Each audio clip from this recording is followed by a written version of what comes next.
ആധുനിക ഖത്തറിൻ്റെ പിതാവ് Sheikh Hamad bin Khalifa അൽ താനി അന്തരിച്ചു. 74-ാം വയസ്സിലാണ് അദ്ദേഹം മരണപ്പെടുന്നത്. ഖത്തർ സർക്കാർ മരണം ഔദ്യോഗികമായിട്ട് സ്ഥിരീകരിച്ചു. മരണകാര്യം വ്യക്തമാക്കിയിട്ടില്ലെങ്കിൽ പോലും മരണ സ്ഥിരീകരണങ്ങൾ നടന്നിട്ടുണ്ട്. 1952 കാലത്താണ് ദോഹയിൽ അദ്ദേഹം ജനിക്കുന്നത്. 2026 ജൂലൈ മാസം 12-ാം തീയതിയാണ് ദോഹയിൽ തന്നെ അദ്ദേഹം മരണപ്പെടുന്നത്. ഖത്തർ എന്ന് പറയുന്ന രാജ്യത്തെ ലോകാടിസ്ഥാനത്തിൽ ശ്രദ്ധിക്കപ്പെടുന്ന ഒരു രാഷ്ട്രമാക്കി മാറ്റുന്നതിൽ ഖലീഫ അൽ താനി വഹിച്ച പങ്ക് വളരെ നിർണായകമാണ്. ആധുനിക ഖത്തറിൻ്റെ ശില്പിയും പിതാവുമായിട്ട് അദ്ദേഹം അറിയപ്പെടുന്നു. 1995 മുതൽ 2013 വരെ ഖത്തറിൻ്റെ അമീറായിട്ട് ഭരണം നടത്തിയത് അദ്ദേഹമായിരുന്നു. 2013 സ്വമേധയാ അധികാരം മകൻ Sheikh Tamim Ibnu Hamad Al താനിക്ക് കൈമാറി. ഗൾഫ് രാജ്യങ്ങളിൽ അപൂർവമായിരിക്കുന്ന ഒരു അധികാര കൈമാറ്റമായിരുന്നു എന്ന് ഇത് റിപ്പോർട്ട് ചെയ്യപ്പെട്ടു. അറേബ്യൻ രാജ്യങ്ങളിലൊക്കെ നമുക്കറിയാം, ഒരു ഭരണ കൈമാറ്റം എന്ന് പറഞ്ഞാൽ ഭരണാധികാരി മരണപ്പെടുന്ന സമയത്ത് മാത്രമാണ് ഉണ്ടാവുക. ബാക്കി എല്ലാ കാലത്തും അവർ തന്നെയാണ് ഭരിക്കാറുള്ളത്. എന്നാൽ അതിന് വ്യത്യസ്തമായിട്ടായിരുന്നു യഥാർത്ഥത്തിൽ ഖലീഫ അൽ താനിയുടെ ഭരണ കൈമാറ്റം. വളരെ ശ്രദ്ധിക്കപ്പെടുകയും ചർച്ച ചെയ്യപ്പെടുകയും ചെയ്തിരിക്കുന്ന വിഷയമാണ്. അദ്ദേഹത്തെ മാതൃകയാക്കണം എന്ന് അഭിപ്രായപ്പെട്ടവർ പോലും ഉണ്ടായിരുന്നു അന്ന് എന്ന് ചുരുക്കം. അദ്ദേഹത്തിൻ്റെ ചരിത്രപരമായിരിക്കുന്ന സംഭവങ്ങൾ, ഭരണത്തിൻ്റെ മികവ്, ഇപ്പോഴത്തെ ഖത്തറിനെ ഖത്തറാക്കി മാറ്റിയതിൽ അദ്ദേഹം വഹിച്ച പങ്ക്, ആ വിഷയവുമായിട്ട് ബന്ധപ്പെട്ട കാര്യമാണ് ഇന്നത്തെ വീഡിയോയിൽ നമ്മൾ ചർച്ച ചെയ്യുന്നത്. ഖത്തറിനെ ലോകത്തിലെ ഏറ്റവും സമ്പന്നവും സ്വാധീനമുള്ളതുമായ രാജ്യങ്ങളിൽ ഒന്നാക്കി മാറ്റിയതിൽ ഖലീഫ അൽ താനി വഹിച്ച പങ്ക് വളരെ വളരെ വലുതാണ്. പ്രകൃതിവാതകം LNG വൻതോതിൽ വികസിപ്പിച്ച് രാജ്യത്തെ സാമ്പത്തിക മുന്നേറ്റത്തിൻ്റെ വിപ്ലവം സൃഷ്ടിക്കാൻ അദ്ദേഹം നേതൃത്വം നൽകി.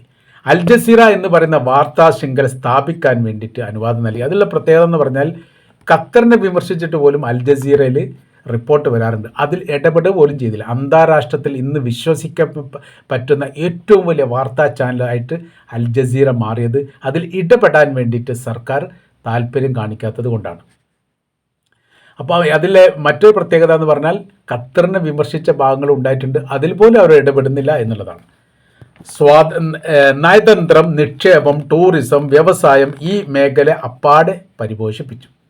2022 ഫിഫ ലോകകപ്പ് ഖത്തറിന് ലഭിക്കാൻ വേണ്ടിയിട്ട് വലിയ രീതിയിലുള്ള നേതൃത്വം നൽകി എന്ന് മാത്രമല്ല, അദ്ദേഹവുമായിട്ട് ബന്ധപ്പെട്ട ഭരണാധികാരികളുമായി ഈ വിഷയം സംസാരിക്കുകയും രാജ്യരക്ഷയുമായിട്ട് ബന്ധപ്പെട്ട്, അതായത് ഫിഫ വേൾഡ് കപ്പ് എന്നൊക്കെ പറയുന്ന സമയത്ത് ലോകത്തിലെ വ്യത്യസ്തമായിരിക്കുന്ന രാജ്യങ്ങൾ, ഏകദേശം ലോകത്ത് ആകമാനമുള്ള രാജ്യങ്ങൾ നല്ലൊരു ശതമാനം വരുന്നതാണ്. അതിൻ്റെ സുരക്ഷയുമായിട്ട് ബന്ധപ്പെട്ട കാര്യത്തിലൊക്കെ വലിയ രീതിയിലുള്ള ആകാംക്ഷ ഉണ്ടായിരുന്നു. മാത്രമല്ല സൗദി അറേബ്യയുമായിട്ട് പിണങ്ങി നിൽക്കുന്ന ഒരു സമയമായിരുന്നു.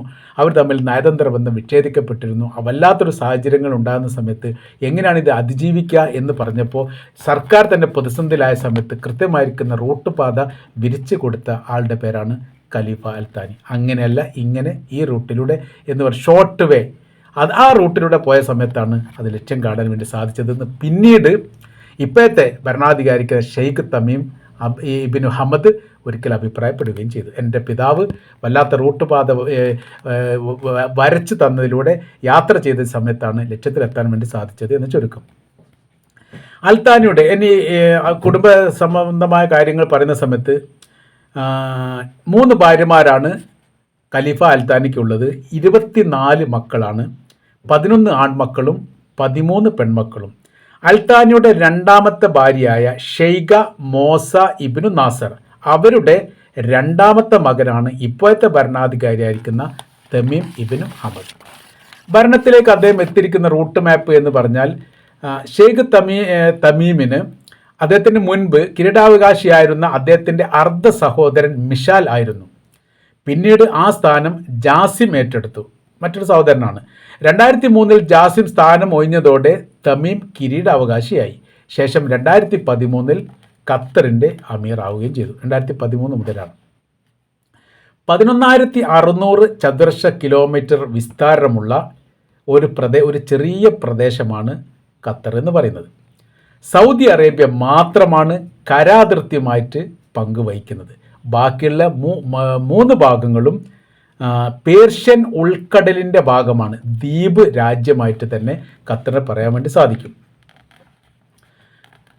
ജനസംഖ്യ നോക്കുന്ന സമയത്ത് സ്വദേശികളെക്കാൾ എത്രയോ ഇരട്ടിയാണ് വിദേശികൾ. വിദേശികൾ എന്ന് പറഞ്ഞാൽ ഇന്ത്യക്കാരടക്കമുള്ള വിദേശം. ഞാൻ ഖത്തറിൽ ജോലി ചെയ്തതാണ്. ഖത്തറിൽ ജോലി ചെയ്ത സമയത്ത് പല ഭാഗങ്ങളിലും ഒറ്റപ്പെട്ട രീതിയിലാണ് ഖത്തറുകളിൽ തന്നെ കാണാറുള്ളത്. ദോഹയിലും ഈ അബു അമർ ഏരിയയിലൊക്കെ ഞാൻ ഇന്ത്യൻ എംബസിയോട് ചേർന്ന് കഴിഞ്ഞിട്ടൊക്കെ ഞാൻ അവിടെ ജോലി ചെയ്തിട്ടുണ്ട്. അൽക്കിബ്ര ഡ്രൈവിംഗ് സ്കൂൾ, അതിൽ ഇൻസ്ട്രക്ടറായിട്ട് ഞാൻ പഠിപ്പിക്കുന്ന സമയത്തൊക്കെ നമ്മൾ മറ്റുള്ള പ്രദേശത്ത് അവിടേക്ക് വരുന്ന ആളുകൾ, പോകുന്ന ആളുകൾ അതുമായിട്ട് ബന്ധപ്പെട്ട നിരീക്ഷണം നടത്തി ദോഹയുടെ ചുറ്റുഭാഗം ഇങ്ങനെ കറങ്ങുന്ന പണിയായിരുന്നു. ഒറ്റപ്പെട്ട രീതിയിലാണ് ഖത്തറുകൾ തന്നെ കാണാൻ വേണ്ടി സാധിക്കുക. നേരം സൗദിയിലേക്ക് ചെന്നാൽ ഇഷ്ടംപോലെ സൗദിയിൽ കാണാൻ വേണ്ടി സാധിക്കും. രണ്ടും തമ്മിൽ വലിയ മാറ്റമുണ്ട്. ആകെ 31 ലക്ഷം ആളുകളാണ് ഖത്തറിലുള്ളത്, ഈ വിദേശികളും സ്വദേശികളും അടക്കം. അതിൽ ഖത്തറിലെ പൗരന്മാരുടെ കണക്ക് നമ്മൾ പറയുന്ന സമയത്ത് ഏകദേശം 3 മുതൽ 4 ലക്ഷം വരെ മാത്രം, അഥവാ 10 മുതൽ 15% വരെ ജനസംഖ്യാടിസ്ഥാനത്തിൽ പറയുമ്പോൾ. വിദേശികളുടെ എണ്ണം നോക്കുന്ന സമയത്ത് 27 മുതൽ 28 ലക്ഷം വരെ, അഥവാ 85-90% വിദേശികളാണ്. ഇന്ത്യക്കാർ ഏകദേശം 8.5 ലക്ഷം മുതൽ 10 ലക്ഷത്തോളമാണ്. ചെറിയ മാറ്റങ്ങളൊക്കെ ഉണ്ടാവും, അത് വരവും പോക്കും അങ്ങനെയൊക്കെ ആയിട്ട് ബന്ധപ്പെട്ട് ഏകദേശം അങ്ങനെയൊക്കെയാണ് അത് വരുന്നത്. എന്ന് വെച്ചാൽ മറ്റു ലോക രാജ്യങ്ങളിൽ ഏറ്റവും കൂടുതൽ അജ്നബികളുള്ളത് ഇന്ത്യക്കാരാണ് എന്ന് ചുരുക്കം. ഖത്തർ പൗരന്മാരിൽ 100% മുസ്ലിങ്ങളാണ്. അതിൽ 1 മുതൽ 3% മാത്രമാണ് ഷിയാക്കളുള്ളത്. ബാക്കിയുള്ള 99% സുന്നി മുസ്ലിങ്ങളാണ് എന്ന് ചുരുക്കം. 1971 സെപ്റ്റംബർ 3 ബ്രിട്ടനിൽ നിന്ന് ഖത്തർ സ്വതന്ത്രമാകുന്നത്. 1971. 19-ാം നൂറ്റാണ്ടിൽ അൽത്താനി കുടുംബം പ്രധാന ഭരണ കുടുംബമായിട്ട് തന്നെ എവിടെ ഉണ്ട്? ഖത്തറിലുണ്ട്. എന്ന് വെച്ചാൽ ഖത്തറിൽ ഇപ്പോൾ വളരെ പെട്ടെന്ന് ഉണ്ടായിരിക്കുന്ന ഒരു കുടുംബമല്ല അൽത്താനി കുടുംബം. പാരമ്പര്യമായിട്ടും പൗരാണികമായിട്ടും അവർ തന്നെയാണ് ആ ദേശത്തുണ്ടായിരുന്നത്. അതിൻ്റെ തുടർച്ചയാണ് എന്ന് മാത്രം. 1871 കാലം, 1915 കാലത്ത് ഓട്ടോമാൻ സാമ്രാജ്യത്തിൻ്റെ ഭാഗമായിരുന്നു ഖത്തർ എന്ന് പറയുന്ന ദേശം അല്ലെങ്കിൽ ആ രാജ്യം. തുർക്കി, ഓട്ടോമൻ സാമ്രാജ്യം എന്ന് പറഞ്ഞാൽ തുർക്കിയുടെ ഭാഗമായിട്ടായിരുന്നു. 1-ാം ലോക യുദ്ധത്തിൽ തുർക്കി പരാജയപ്പെട്ടു, തുർക്കി വീണു. അതോടുകൂടി അവിടെ വിജയിച്ചതാരാണ്? ബ്രിട്ടനാണ് വിജയിച്ചത്. ബ്രിട്ടൻ വിജയിച്ചതോടുകൂടി ഖത്തറിൻ്റെ ചുമതല അല്ലെങ്കിൽ ഖത്തറിൻ്റെ അധികാരം ബ്രിട്ടനിലേക്ക് ഓട്ടോമാറ്റിക്കായിട്ട് പോയി. ഈ മേഖലയിലുള്ള പരമാവധി അറേബ്യൻ രാജ്യങ്ങളൊക്കെ ഓട്ടോമാൻ സാമ്രാജ്യത്തിൻ്റെ കീഴിലായിരുന്നു എന്നുള്ളത് നമുക്കറിയാം. ചരിത്രത്തിൽ നമുക്ക് വായിക്കാൻ വേണ്ടി സാധിക്കുന്നതാണ്. അഥവാ തുർക്കിയുടെ കീഴിലായിരുന്നു. 1-ാം ലോക യുദ്ധത്തിൽ തുർക്കി പരാജയപ്പെട്ടതോടുകൂടി തുർക്കിയുടെ കൈവശത്തിലുള്ള എല്ലാ അറേബ്യൻ രാജ്യങ്ങളും ഓട്ടോമാറ്റിക്കായിട്ട് ബ്രിട്ടൻ്റെ അധികാരത്തിലേക്ക് വന്നു. പാലസ്തീൻ്റെ ഭാഗങ്ങളൊക്കെ പ്രശ്നങ്ങളൊക്കെ ഉണ്ടാകുന്നത് അങ്ങനെയാണ്. പാലസ്തീൻ്റെ ഭാഗമൊക്കെ ഓട്ടോമാൻ സാമ്രാജ്യത്തിന് കീഴിലായിരുന്നു. വീണതോട് കൂടിയിട്ട് ആ ഭാഗം ബ്രിട്ടൻ പിടിച്ചെടുത്തു. അതോടനുബന്ധിച്ച് പിന്നെ രാഷ്ട്രീയ വിഷയങ്ങളുണ്ടായി. പിന്നെയുള്ള കാര്യമൊക്കെ നമുക്കറിയാവുന്നതാണ്. 1916 UK-യിൽ 1916 ഖത്തർ ബ്രിട്ടനുമായിട്ട് ഒരു ഉടമ്പടി കരാർ ഉണ്ടാക്കുന്നു. 1916 കാലത്ത്. അഥവാ ആഭ്യന്തര ഭരണം അൽത്താനി കുടുംബമായിരിക്കുന്ന തങ്ങൾക്ക് തരണം എന്നുള്ളതാണ് അവർ ആവശ്യപ്പെട്ടത്. അവർക്ക് തരണമെന്ന് അവർ ആവശ്യപ്പെട്ടതിൽ അതും തെറ്റ് പറയാൻ പറ്റില്ല. പൗരാണികമായിട്ട് അവർ തന്നെയാണ് 1847 മുതൽ അൽത്താനി കുടുംബമാണ് ഖത്തറുമായിട്ട് ബന്ധപ്പെട്ട കാര്യങ്ങൾ കൈകാര്യം ചെയ്യുന്നത്. അവരൊരു രാജകുടുംബമായിട്ട് തന്നെ അവിടുത്തെ ആഭ്യന്തരമായിരിക്കുന്ന വിഷയത്തിൽ ഇടപെടുകയും പ്രശ്നത്തിന് പരിഹാരം ഉണ്ടാക്കുകയും സാമ്പത്തികമായിട്ട് സഹായിക്കുകയും വലിയ കാരുണ്യ പ്രവർത്തനങ്ങളും സഹായങ്ങളും മുൻപ് കാലത്ത് തന്നെ, എപ്പോൾ അവർ 1847 കാലഘട്ടത്തിൽ തന്നെ അവർ ചെയ്തുകൊണ്ടിരുന്നു. അവർ ആ രാജ്യത്തിൻ്റെ ഏറ്റവും മൂല്യസത്തായിരിക്കുന്ന പൗരന്മാരാണെന്ന് ചുരുക്കം. ബ്രിട്ടനുമായിട്ട് കരാറുണ്ടാക്കാൻ വേണ്ടിയിട്ട് അൽത്താനി കുടുംബത്തിലെ ഏറ്റവും മുതിർന്ന ആളാണ് പോയത് എന്ന് അതിൽ കാണാൻ വേണ്ടി സാധിക്കുന്നു. അങ്ങനെ ഉടമ്പടി കരാറിൽ ഭരണത്തിൻ്റെ ആഭ്യന്തരമായിരിക്കുന്ന വിഷയങ്ങൾ നൽകാൻ വേണ്ടി തീരുമാനിച്ചു. ആഭ്യന്തരമായിരിക്കുന്ന വിഷയം എന്ന് പറഞ്ഞാൽ ആഭ്യന്തര ഭരണ കാര്യങ്ങളൊക്കെ ഈ അൽത്താനി കുടുംബത്തിനെ ചുമതലപ്പെടുത്തുന്നു. എന്നാൽ ബാഹ്യമായിരിക്കുന്ന സൈനികപരമായിരിക്കുന്ന വിഷയകാര്യങ്ങളെല്ലാം ബ്രിട്ടനാണ് കൈകാര്യം ചെയ്യുക. ബ്രിട്ടൻ്റെതാണ് രാജ്യം. ആഭ്യന്തര പ്രാദേശിക ഭരണം നടത്തുന്ന പോലെ ഇന്ത്യയിൽ ഇപ്പോൾ കേരളം എങ്ങനെയാണെന്ന് വെച്ചാൽ അതുപോലെ ഇവിടുത്തെ പ്രാദേശിക വിഷയങ്ങളൊക്കെ കേരള സർക്കാർ കൈകാര്യം ചെയ്യാം. ഈ ദേശീയപരമായിരിക്കുന്ന പ്രശ്നങ്ങൾ വരുന്ന സമയത്ത് അത് ഇന്ത്യ ഗവൺമെൻറ് വേണം എന്ന് പറയുന്ന പോലെ. എന്നാൽ 1968 ഗൾഫ് മേഖലയിൽ നിന്ന് പിന്മാറാൻ വേണ്ടിയിട്ട് ബ്രിട്ടൻ തീരുമാനിച്ചു. അതവർ പ്രഖ്യാപിക്കുകയും ചെയ്തു, ഞങ്ങൾ പിന്മാറാൻ പോവുകയാണ്. തുടർന്ന് ഖത്തറിൽ നിന്ന് അവർ പിന്മാറ്റം നടത്തുകയും ചെയ്തു.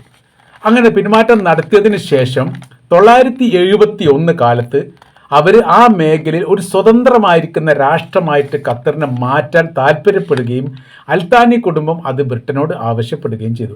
അവർ തമ്മിലുള്ള ആ സൗഹൃദ ബന്ധത്തിൻ്റെ അടിസ്ഥാനത്തിൽ സെപ്റ്റംബർ 3 971 ഖത്തർ എന്ന് പറയുന്ന രാജ്യം പൂർണ്ണമായിരിക്കുന്ന സ്വാതന്ത്ര്യമാവുകയും അവരുടെ ആഭ്യന്തര ബാഹ്യ വിഷയങ്ങളിൽ നിന്ന് പൂർണ്ണമായ രീതിയിൽ ബ്രിട്ടൻ ഒഴിഞ്ഞു മാറുകയും നിങ്ങൾ സ്വതന്ത്ര റിപ്പബ്ലിക്കാണ് എന്ന് പ്രഖ്യാപിക്കുകയും ചെയ്തു. അങ്ങനെയാണ് 971 സെപ്റ്റംബർ 3 ഖത്തർ എന്ന് പറഞ്ഞ രാജ്യം സ്വതന്ത്രമായത് എന്ന് ചുരുക്കം.